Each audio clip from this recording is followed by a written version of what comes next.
दार्शनिक लिखते हैं, दूसरों को समझना बुद्धिमानी है, खुद को समझ लेना असली ज्ञान है। दूसरों को काबू करना बल है, किंतु स्वयं को काबू करना ही वास्तविक शक्ति है। एक गुरु और शिष्य जंगल से होते हुए अपने गांव जा रहे होते हैं। अंधेरा काफ़ी हो चुका था। शिष्य ने अपने गुरु से कहा कि गुरुजी, काफ़ी रात हो चुकी है, अगर आप कहें तो आज की रात ही आसपास के किसी गांव में गुजार लें। गुरुजी ने अपना सर हिलाया और वो आसपास के गांव में एक छोटे से घर के पास जाकर रुके। गुरुजी के शिष्य ने दरवाज़ा खटखटाया। उस घर से एक गरीब आदमी बाहर आया तो गुरुजी ने बोला, हम अपने गांव जा रहे थे, लेकिन काफ़ी रात होने की वजह से हमने इसी गांव में रुकने को सोचा। हम आज रात आपके यहाँ रुक सकते हैं? गरीब आदमी बोला, हाँ क्यों नहीं, आप दोनों अंदर आ जाइए। अब जैसे ही गुरुजी अंदर गए, उन्होंने देखा कि उस आदमी के घर में बहुत ज़्यादा गरीबी थी। गुरुजी ने उससे पूछा कि आप काम क्या करते हो?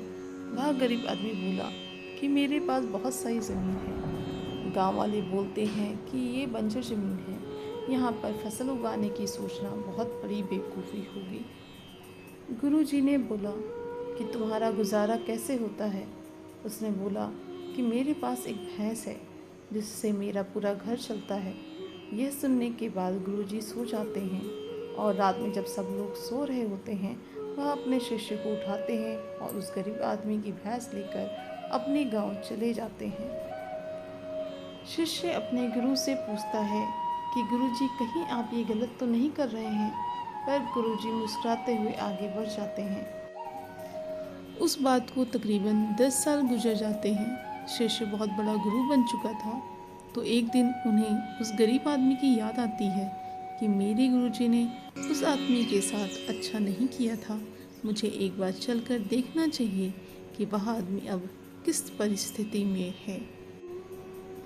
वहाँ देखता है कि जहाँ पर उस गरीब आदमी का झोपड़ा था, वहाँ पर एक बड़ा ही आलीशान महल बन चुका था और उस झोपड़ी के बाहर जो बंजर ज़मीन थी, उस पर फल और फूलों के बगीचे थे। तभी उधर से उस घर का मालिक आता है।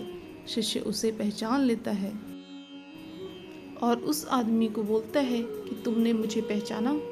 मैं अपने गुरुजी के साथ एक रात के लिए आपके यहाँ रुका था। वह आदमी भी शिष्य को पहचान लेता है और बोलता है कि उस रात में आप कहाँ चले गए थे? उस रात ही मेरी भैंस कहीं चली गई थी। मेरे पास कोई रास्ता नहीं था, तो मैंने अपनी ज़मीन पर मेहनत की और फसल उगाई। आज मैं इस गांव का सबसे बड़ा और सबसे अमीर आदमी बन चुका हूँ। ये सुनने के बाद शिष्य के आंखों में अपने गुरुजी के लिए आंसू आ गए और उसे ये बात अब समझ आ गई थी।